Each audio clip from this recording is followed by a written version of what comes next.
మీ అందరికీ క్రిస్మస్ శుభాకాంక్షలు. మీరు చెప్పరా? Same to you. ఓకే, మంచిది. క్రిస్మస్ శుభాకాంక్షలు దైవజనులు చెప్పారు. యేసుక్రీస్తు ప్రభువారు పుట్టాడు కాదు, యేసుక్రీస్తు ప్రభువారు వచ్చారు. ఎందుకంటే మన జీవితాలను వెలిగించటం కొరకు, చీకటిగా ఉన్న జీవితాలు ఆశ్చర్యకరమైన వెలుగులోకి నడిపించటం కొరకు ఆయన వచ్చారు. చివరికి ఒక మాట, మనం క్యాండిల్ వెలిగించబోయే ముందు ఒక కుటుంబం, ఒక తండ్రి, ఒక తల్లి, ఒక కొడుకు ఉన్నారు. వాళ్ళ ఇల్లు రైలు స్టేషన్కి దగ్గరలో, రైలు పట్టాల ప్రక్కనే వాళ్ళ ఇల్లు ఉంటుంది. అతను రోజు చిన్నప్పుడు దానిమ్మ చెట్టు మొక్కేసి నీళ్లు పోస్తూ ఉండేవాడు పిల్లవాడు. అది చెట్టు ఎదుగుతుంది. ఒకరోజు కొంత వయసు వచ్చిన తర్వాత, ఇందాక పాస్టర్ గారు చెప్పారు 15 సంవత్సరాల వరకు నేను సినిమా చూడలేదు, అది చూడలేదు, ఇది చూడలేదు, ఏది చూడలేదో తర్వాత చూశాడు మొత్తం అన్నట్టుగా.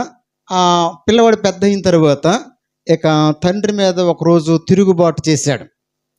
తిరుగుబాటు చేసి అక్కడ నుంచి, ఆ ఇంటి దగ్గర నుంచి వెళ్ళిపోయాడు.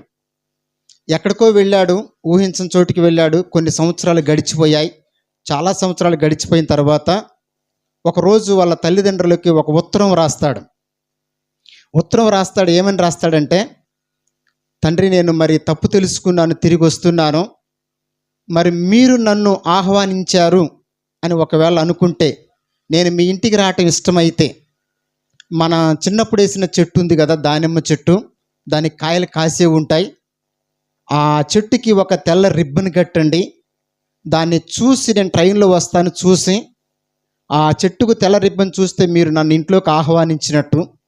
ఒకవేళ ఆ చెట్టుకి మీరు తెల్ల రిబ్బన్ కట్టకపోతే ఇక నన్ను మీ ఇంటికి ఆహ్వానించినట్టు, కాబట్టి నేను రైలు దిగను, నా జీవితంలోనే నేను దిగిపోతాను అని ఉత్తరం రాస్తాడు.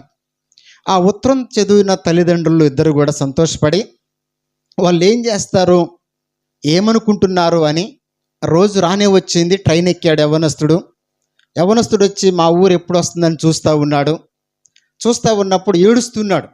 అరే, నేను చిన్నప్పుడు ఎంత తప్పు చేశాను, మా తల్లిదండ్రుల మీద ఎంత తిరుగుబాటు చేశాను నేను అని ఆయన జీవితం అంతా తలుచుకున్నప్పుడు ఏడుపుస్తూ అంటే, ఎదురుగా ఒక ఆయన వ్యక్తి అడుగుతున్నాడు, యవనస్తుడు, ఎందుకు ఏడుస్తున్నావు నీవనంటే, ఇలాగూ చేశానయ్యా, ఇలా చేశానన్నప్పుడు బాధపడమాకు, మీ తల్లిదండ్రులు చేర్చుకుంటారు నిన్ను అని చెప్పి ధైర్యం చెప్తాడు. ఇక ఊరు దగ్గరకు వస్తూ ఉంది. ఆయన కిటికీలో నుంచి చూస్తూ ఉన్నాడు. రైలు పట్టాల పక్కనే మా ఇల్లు. ఆ దానిమ్మ చెట్టుకి మా నాన్న తెల్ల రిబ్బన్ కట్టాడా, కట్టలేదా? కడితే ఇంటికి రమ్మన్నట్టు, కట్టకపోతే వద్దు అన్నట్టు. ఆయన తెల్ల రిబ్బన్ కడితేనేమో ట్రైన్ దిగుతాను, ఆయన తెల్ల రిబ్బన్ దానిమ్మ చెట్టుకు కట్టకపోతే నా జీవితాన్నే దిగిపోతాను అని అనుకుంటున్నాడు. ఒక ఉత్కంఠ భరితతో ఎదురు చూస్తూ ఉన్నాడు. కొంత కిలోమీటర్ల దగ్గరకు వచ్చింది, ఇంకా దగ్గరకు వస్తుంది. ఆ ఎదురుకున్న షేర్ చేసుకున్న వ్యక్తి కూడా, పర్వాలేదు, ధైర్యంగా ఉండు, మీ నాన్నగారు తెల్ల రిబ్బన్ కడతాడు, తప్పకుండా మిమ్మల్ని ఇంటికి చేర్చుకుంటాడు అని చెప్తున్నప్పటికీ కూడా తన మనసులో ఒక భావోద్రేకం, ఒక భావం, ఒక చెప్పసక్యం కాని ఒక భావోద్రేకానికి యవ్వనస్తుడు గురవుతాడు. రానే వచ్చింది. ఆ కిటికీలు ఇద్దరు చూస్తున్నారు. ఇద్దరు చూడగానే ఆశ్చర్యం ఏం కలిగింది అని అంటే, ఆ యవ్వనస్తుడు ఇంకా ఏడుస్తున్నాడు.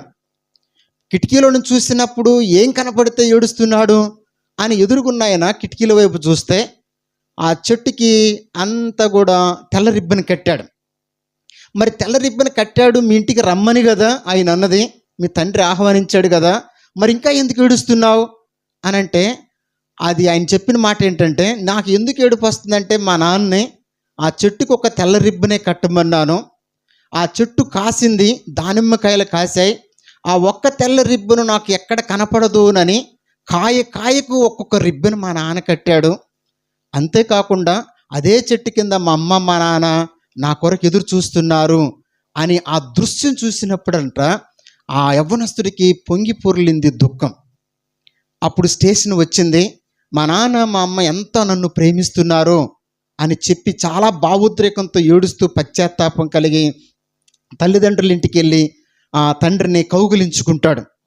ప్రియమైన సోదరి, స్నేహితుడా, ఆ యవ్వనస్తుడు చూసినప్పుడు ఒక కాయకు లేదా ఒక చెట్టుకు తెల్ల రిబ్బన్ కనపడకపోతే వాడు జీవితంలోనే దాటిపోతానన్నాడు కదా, అలాగూ కాకూడదు, నష్టపోకూడదు, నాశనం కాకూడదు అని చెప్పేసి, ఆ వాడికి ఎక్కడ ఆ స్పీడ్లో కనపడవో అని తెల్ల రిబ్బన్లు, ప్రతి కాయకు ఒక తెల్ల రిబ్బన్ కట్టడమే కాకుండా, చెట్టు మొత్తానికి తెల్ల రిబ్బన్లు కట్టడమే కాకుండా, ఒకవేళ అవి కనపడకపోతే మేమన్నా కనబడాలని చెప్పేసి ఆ చెట్టు కింద వాళ్ళిద్దరూ అలాగనే కూర్చోలేదు, నిలబడి ఎదురు చూస్తూ ఉన్నారంట. ఇంటికి వెళ్ళాడు, తండ్రిని కౌగిలించుకున్నాడు. ప్రియమైన సోదరి స్నేహితుడా, ప్రభు అయిన యేసుక్రీస్తు ప్రభువారు మనల్ని పుట్టించినప్పుడు దేవునిలో నుంచి దూరం అయిపోయి తప్పిపోయిన మన కొరకు కూడా యేసయ్య అలాగే ఎదురు చూస్తూ ఉన్నాడు. ఆ దానిమ్మ చెట్టు కాదు, అది ఒక మ్రాను అయితే ఆ కాయలాగా యేసుక్రీస్తు ప్రభువారు కల్వరి శిలువలో ప్రాణం పెట్టి ఆయన రక్తము చిందించి ఆ శిలువలో వేలాడుతున్న యేసుక్రీస్తు ప్రభు మనల్ని పిలుస్తున్నాడు, వస్తావా అని. నేను నిన్ను ఆహ్వానిస్తున్నాను. నువ్వు ఏనాడో తప్పిపోయి ఉన్నావు, ఎప్పుడో తప్పిపోయావు నీవు. నీ తండ్రిని నేను రమ్మని పిలుస్తున్నాడు. రిబ్బన్లు కట్టడం కంటే కూడా, చెట్టు కింద నిలబడటం కంటే కూడా, ఆ చెట్టే ఒక మ్రానైతే ఆ మ్రానికి వేలాడాడు యేసుక్రీస్తు ప్రభు. నీ పాపం కొరకు, నా పాపం కొరకు, మనందరి పాపం కొరకు ఆయన సిలువలో వేలాడి మరణించి సమాధిని గెలిచి తిరిగి లేచాడు. ఇదిగో మీ తండ్రిని, ఐ వెయిట్ ఫర్ యు, నీ కొరకు నేను ఎదురు చూస్తున్నాను, వస్తావా అని అడుగుతున్నాడు. యేసుక్రీస్తు ప్రభు వారి లోకానికి వచ్చిన ఉద్దేశం అది. ఇంకా ఎంతకాలం నువ్వు తండ్రికి దూరంగా ఉండి, దేవునికి దూరంగా ఉండి, ఆయన కరములు చాచి పిలుస్తూ ఉంటే, ఆయన దానిమ్మ చెట్టు కింద తల్లిదండ్రులు ఎదురు చూసినట్టుగా యవనస్తుడి కొరకు ఆశతో ఎదురు చూస్తూ ఉంటే, యేసుక్రీస్తు ప్రభు కల్వరి శిలువలో ప్రాణం పెట్టి నీ కొరకు దినమెల్లా లోబడనొల్లని జనుల వైపు దినమెల్లా చేతులు చాపి ఆయన నిన్ను పిలుస్తున్నాడు. ఈరోజు ఆయన యొద్దకు వస్తే, ఆయన హృదయంలోకి దేవుని సేవకులు చెప్పినట్లుగా చేర్చుకుంటే అదే నిజమైన క్రిస్మస్. ఈ క్రిస్మస్ మనందరికీ దీవెనకరంగా దేవుడు చేయునుగాక. అందరం చెబుదాం. మీ అందరికి క్యాండిల్స్ వచ్చాయి, మనందరం లేచి నిలబడుతున్నాం. దేవుని సేవకులు క్యాండిల్ వెలిగించిన తర్వాత పిల్లలు కొంతమంది మీ వద్దకు వస్తారు. దయచేసి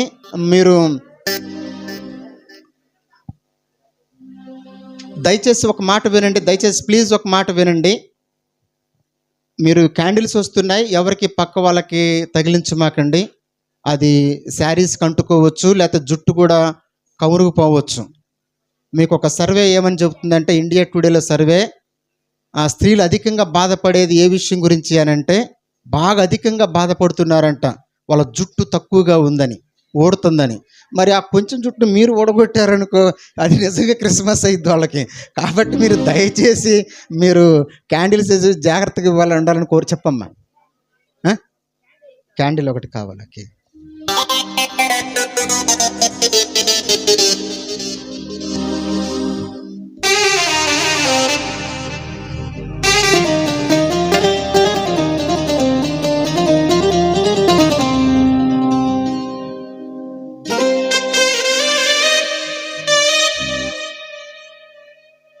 అమ్మా చూడండి రా, ఇక్కడ నుంచి వస్తుంది, ఒకరికొకరు వెలిగించుకోండి.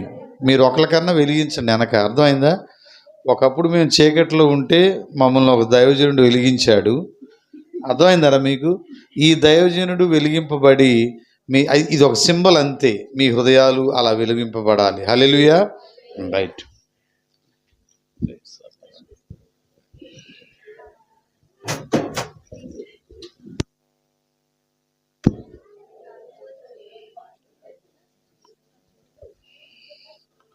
పాట పాడమని పేరు రండి రా, మీరు ముందుకు రండి, అయ్యగారు మీకు వెలిగిస్తారు. ఒకరు రండి, ముందుకు రండి. నువ్వు వెళ్ళి వెనక కనిపించు. అమ్మా జాగ్రత్త, క్యాండిల్స్ ఎవరికి అందకుండా జాగ్రత్తగా పట్టుకోండి. వెళ్ళండి మీరు కూడా. అమ్మా ముందుకు రండి రా, మీరు రండి.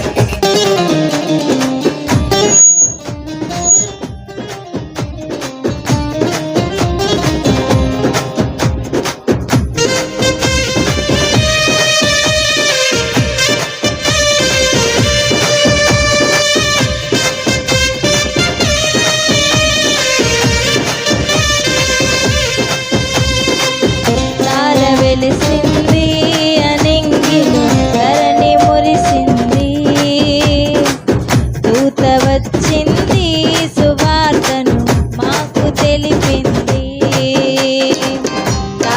వెలసింది మీ వెనకాల క్యాండిల్స్ వెలిగించండి. దూత వచ్చింది సువార్తను మాకు తెలిపింది. ఇలా పైకి లేపండి అందరూ. రాజులకు రాజు పుట్టాడని, యూదుల రాజు ఉదయించాడని. రాజులకు రాజు పుట్టాడని, యూదుల రాజు ఉదయించాడని. తార వెలసింది అనింకిలో ధరణి మురిసింది. దూత వచ్చింది సువార్తను మాకు తెలిపింది.